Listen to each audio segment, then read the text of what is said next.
Hello guys, so welcome back sa tuwang channel, no? Ayan, welcome back. So for today's video guys, share ko sa inyo itong aking exploration ngayon guys, ngayong araw na ito guys. So dito makikita niyo guys na nag-i-scan tayo at share ko rin sa inyo kung ano ang magiging resulta nito sa scanning natin. At ito guys, i-share ko muna itong ating scanner na ginagamit natin ngayon guys is ano ito, uh, GEM magnetometer 3D scanner na bagong labas. So actually guys, dito natin kinalibrate. Ayan po, so dyan talaga nasubukan guys, no, itong kanyang accuracy. And then ano ito guys, version 2.5 na GEM. May iba kasing GEM na version 1, yung baston lang po na wala siyang box na sinasabit po sa biwang. Ayan po. So iba ito guys, version 2.5. And then ang lugar na ito guys ay nakunan po ng isang Buddha. Ayan, kakaibang Buddha po siya, parang Malaysian Buddha. Ayan po, pa-share ko sa inyo ang sa screen. Ayan po siya, parang Malaysian Buddha.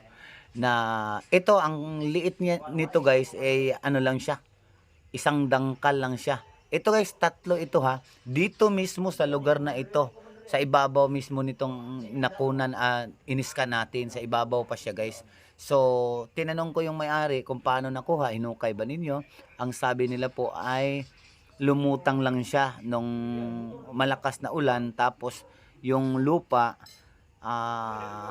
dumalo yung tubig, tas lumutang itong Buddha guys. Ito guys, tatlo ang Buddha na nakuha dito, tatlo. Isa na lang itong natira dahil yung dalawa ay ipinagbili nila ng 3,000 yung bawat isa. So binili po ng sa halagang 3,000 ang bawat isa. So tatlo ito nakuha nila guys para maiintindihan po ng ating viewers. Itong tatlong Buddha guys ay ang isa mahigit 1 kilo.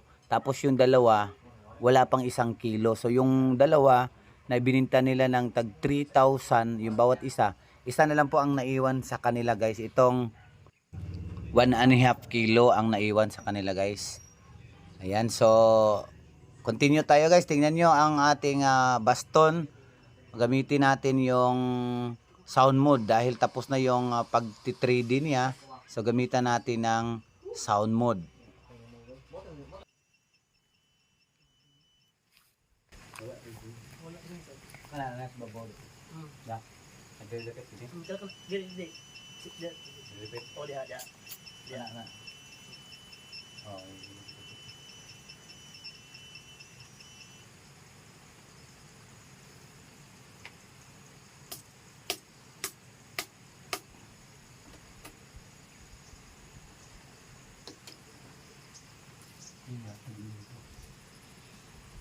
Atong picture mo. Pailig kuan picture. Karon na. Jadi mana aku bentar deh, abang gaus. Dito yata lang bakante. Itu di bawah. Dama-dama ito.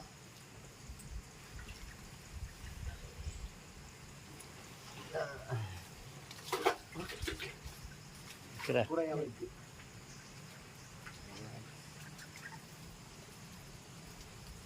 Stop, stop. Oh.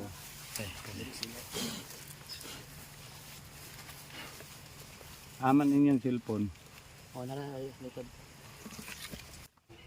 So yan po guys, share ko lang sa inyo guys. Ayan, meron tayong makikita dyan sa screen na hugis box, pero cemented box po siya.